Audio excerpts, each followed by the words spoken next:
Hey, what's going on YouTube? So I noticed the forecast was calling for a couple cold nights, followed up by a warm up, and then um, possible cold weather on Sunday night into Monday. And last night I was uh, deciding whether or not I was going to cover the plants up, cover the trees, because it was only calling for 40, 41, 42. So I said, you know what? I'm going to go ahead and do it. I'm going to go ahead and cover it. I'm glad I did because I got this warning for frost tonight. And I was like, oh yeah, that's good. Good. So I went overboard. I got the ghost town going on here. I even covered up the ice cream banana back there.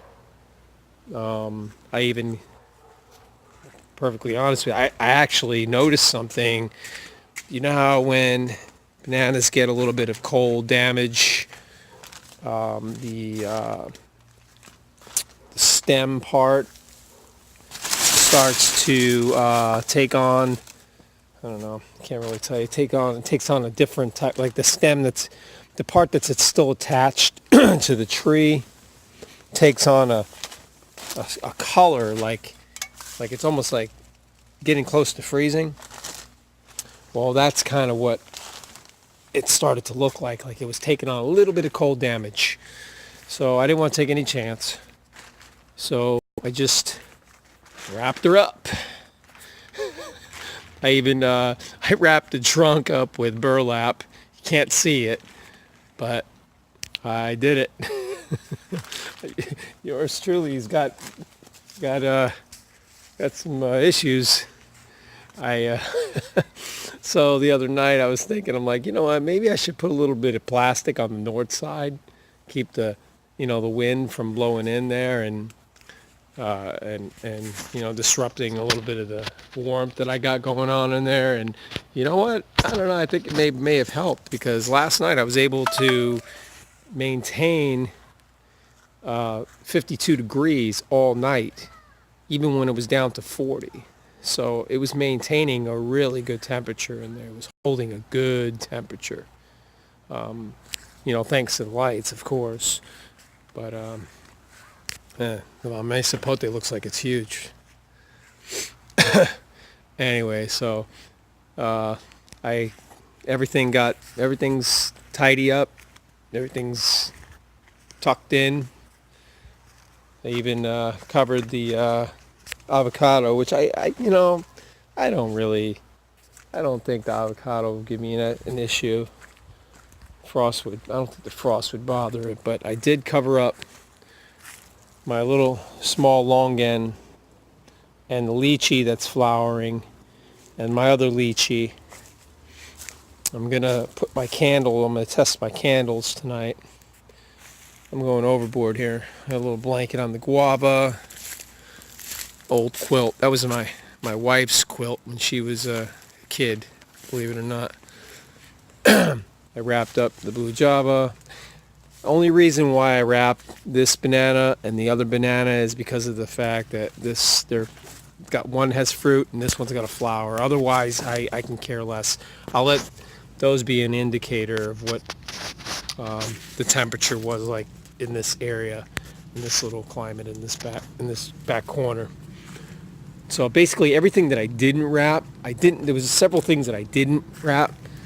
I didn't wrap the gondolas because if they get knocked down, I'll cut them back to trunk and then I'll cover them up. I'll put a little burlap on each of them, or I'll put a box over each of the trunks.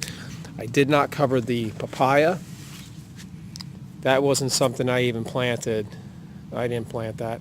It was a volunteer that grew in June.